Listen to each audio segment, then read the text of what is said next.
La Fondation OCH présente la rando des pères d'une personne malade ou handicapée, le samedi 7 octobre 2023. Pouvez-vous vous présenter ? Alors moi je suis papa d'un enfant d'un 7e qui a un lourd handicap mental et je m'appelle Eric. Moi je m'appelle Cyril, je suis le papa de Faustine, une jeune fille de 19 ans trisomique. Vous êtes responsable de groupe. En quoi consistent ces randonnées ? C'est un beau moment. C'est vraiment, j'invite à tout un chacun de venir nous rejoindre parce que c'est un très beau moment. C'est un moment où on se retrouve, c'est un moment de partage, c'est un moment où on se fatigue aussi, parce qu'on fait une quinzaine de kilomètres avec un peu de dénivelé, mais dans des endroits magnifiques. Et notamment, ces dernières années, on était dans le Beaujolais, puisque je suis issu de la région lyonnaise. Et cette année, on a décidé de faire ça plutôt un peu plus au sud, dans la vallée du Rhône, mais toujours dans une région viticole. Allez savoir pourquoi. Alors en Ile-de-France, on essaye d'aller au vert, de se mettre au vert pour une journée, ça nous fait beaucoup de bien, surtout en début d'année. Je trouve que le moment est bien choisi pour faire le point sur l'année qui commence. Et puis se retrouver, partager, échanger, prendre du temps ensemble, parler de notre enfant. Faut-il s'attendre à un rythme de marche soutenu ? Ah non, forcément il y a des pauses.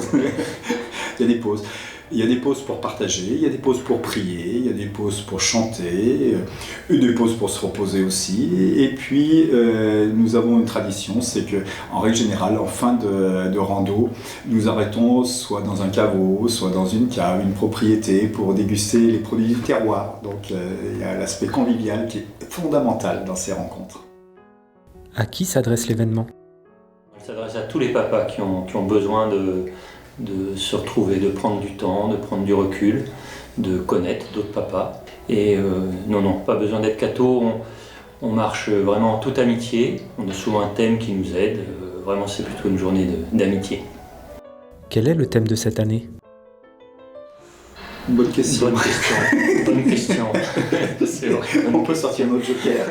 Déjà, on est ouvert. Parmi nous, nous avons des personnes, des papas qui sont de confession protestante et autres, et on a vraiment beaucoup de plaisir à pouvoir échanger justement entre nous, de partager, y compris des petits temps de prière et autres. C'est sympa d'avoir différentes sensibilités religieuses. Nous, cette année, on sera accompagné d'un pasteur qui est proche de l'OCH, qui connaît bien le handicap. Voilà. Et donc ça donnera aussi une autre coloration à notre marche. Que diriez-vous à un père qui hésiterait à participer à cette rando ? Il faut venir nous rejoindre. C'est vraiment des moments merveilleux, on en garde de très bons souvenirs. Alors évidemment, au début, on freine des cas de fer en disant « j'ai tellement de choses à faire ». Mais vraiment, vous verrez, quand vous serez avec nous, quand vous aurez fait cette journée-là, vous serez enthousiasmé et l'année suivante, vous ne vous poserez même plus la question. Venez nous rejoindre, vraiment.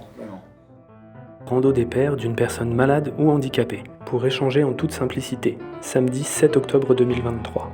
Retrouvez toutes les villes sur och.fr ou bien par mail à papa@och.fr.